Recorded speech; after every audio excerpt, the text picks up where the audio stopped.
we have a confession to make. We're a little bit obsessed with stabilizers. So, like any good addiction, we decided to feed it with this.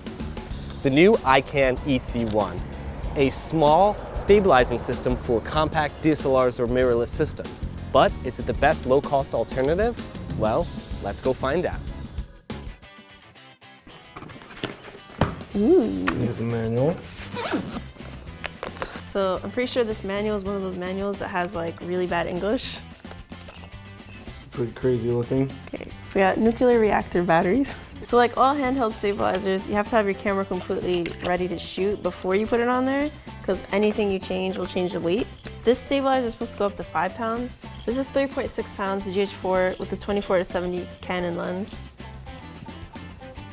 There's a pin here that releases the plate. Nice sound of metal grinding on metal.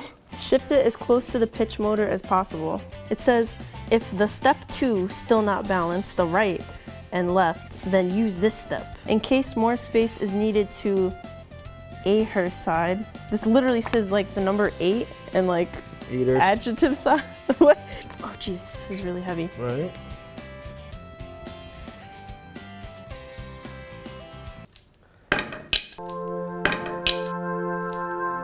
This way, right?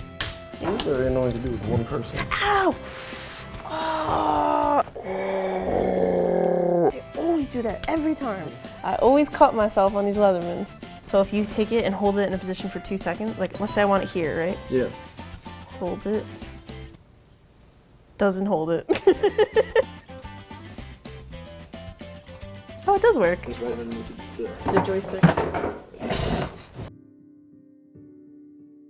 This is the part of the video where we'd filmed something epic with our new gear.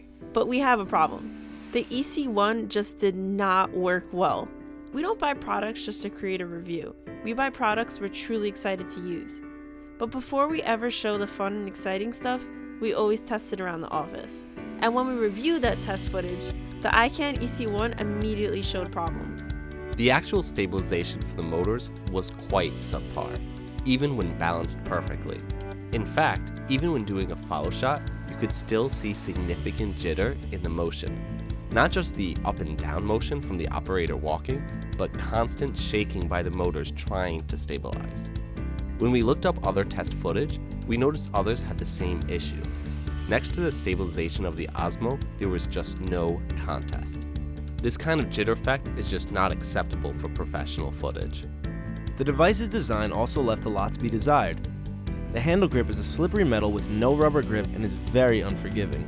The dual grip handles that came bundled are much more comfortable, but they just didn't fit securely with the EC1. The bottom screw has too much clearance to be fully seated into the handle. The EC1 was designed to hold larger cameras and lenses up to 5 pounds. But when we used a GH4 and standard zoom lens, weighing only 3.6 pounds, there was such little clearance around the camera, we found ourselves almost scratching the lens or LCD screen. We eventually switched to a smaller lens. Also, when balancing, if you release a thumb screw and slide the adjustment pieces, it wouldn't slide smoothly. You'd have to apply a lot of force, making fine adjustments really annoying. The included instructions are a mess of terribly translated English. You will instead have to rely on previous gimbal experience and a lot of trial and error. The stabilizer includes a charger, but the instructions seem to confusingly suggest that to achieve 100% charge, you need to buy the premium charger. The batteries seem to randomly cycle between being dead, charged, and somewhere in between with little reason as to why. But the case that it came in, that was nice. So needless to say, we weren't impressed with this stabilizer. We can't justify the close to $1,000 price tag for the EC1.